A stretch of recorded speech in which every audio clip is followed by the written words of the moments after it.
A federal judge recently rejected efforts to dismiss a lawsuit on behalf of 9/11 victims and their family members. That lawsuit alleges that the government of Saudi Arabia backed the hijackers who launched those attacks. Brett Eagleson is the president of 9/11 Justice, one of the plaintiffs in that lawsuit, and joins me now to talk about this. So first of all, thank you for coming on the Rush Hour, especially on the eve of the anniversary of 9/11. Before we get into the details of what the judge ruled, just for our viewers who are not familiar with this lawsuit, why is it such an important lawsuit to you and other victims? This is a historic lawsuit. Never before have citizens of this country been able to pull a foreign sovereign such as Saudi Arabia into the jurisdiction of our courts. And a federal judge has said, absolutely, 100%, there's overwhelming evidence here that allows us to proceed with this lawsuit. And it's been our path to truth and transparency. It's through this lawsuit that we've been able to uncover documents through discovery. We've uncovered documents from the United Kingdom, for example, that show us who actually was it that supported those hijackers. You know, the mainstream narrative has always been 19 hijackers with no knowledge of English, no idea how to fly a plane, no money, no idea of Western culture, were able somehow to band together and pull off this most devastating and consequential attack, and they did it with no help. That's never set well with us.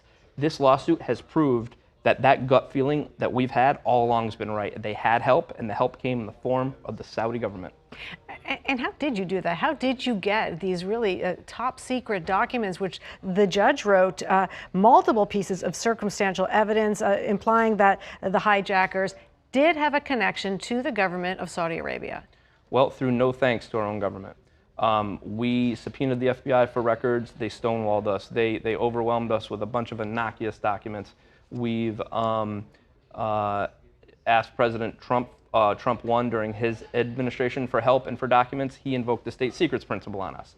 We petitioned President Biden for an executive order, which was granted, but we were given just a small set of documents. The most damning, the most salacious documents were kept under lock and key.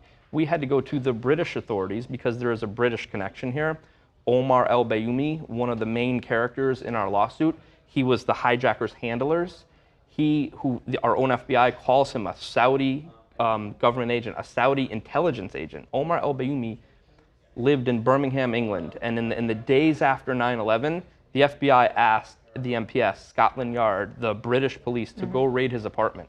And when they did that, they took tens of thousands of documents and videos and all kinds of evidence that was never given to the 9/11 Commission. So the British authorities gave it to the FBI, and the FBI effectively buried it until 24 years later. And so the relationship that the United States government, that the White House has had for many, many years, in multiple administrations with Saudi Arabia, has been a tight one. How does this lawsuit impact the relationship that America has with Saudi Arabia? Yeah, make no mistake, from administration to administration, the top levels of both of our governments have been very cozy. Probably the most under George W. Bush, who on 9/11 helped bury that Saudi Arabian connection. But President Obama, for example, vetoed our law called JASTA, which set us back a number of years. President Trump invoked the state secrets principle. President Biden goes over there and fist bumps MBS and tries to have more oil produced. So none of our presidents, none of our leaders have actually ever had our backs. Our main point is this: just because they buy our weapons, they stabilize world oil markets, they do things that are helpful to the United States, doesn't mean we can turn a blind eye and go like this and pretend, or, for example, forgive them for the sins of their past. We have always said, in order to have a productive and effective relationship with Saudi Arabia, we need to have accountability and closure on this issue, and the families deserve it. In fact, it's not just about me and my father. It's not just even about the people of New York. We were the most affected, but it's about all of America. Everybody alive today, their lives are different in a post-9/11 world. The way you go to a stadium, the way you get on a plane, the civil liberties that you've surrendered, that all started with 9/11. We as a country deserve the truth. And you say it's not just about you and your father, but you are doing this work now, going on a quarter of a century almost. You were 15 at the time your father was killed in the attacks. Tell us what about him and his memory drives you to continue to do what you do? He was a great dad.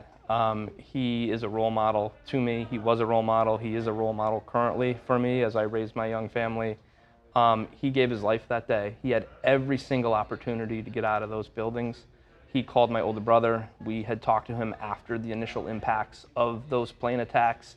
He said he was okay, and he was helping the FDNY with the evacuation efforts. We pleaded for him to get out. He said he was going to, but he died that day. He gave his life so that another young father might have a child that would grow up with their father. He gave his life to his fellow citizens, his fellow Americans.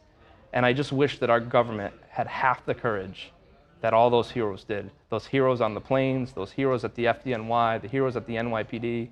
If our government had one shred of the courage and the decency, they would have stood behind these families a long time ago. The work that you're doing is incredible. Your father would be so proud. The work that you're all doing at 9/11 Justice. Brett Eagleson, thank you so much for coming on. We'll be thinking of you tomorrow. Thanks for having me. Thank you for watching our YouTube channel. Let Spectrum News be your resource for balanced, in-depth political coverage, and click the subscribe button right here. You can also download our app or watch us on TV to learn more about the candidates, where they stand on the issues, and more. We'll see you then.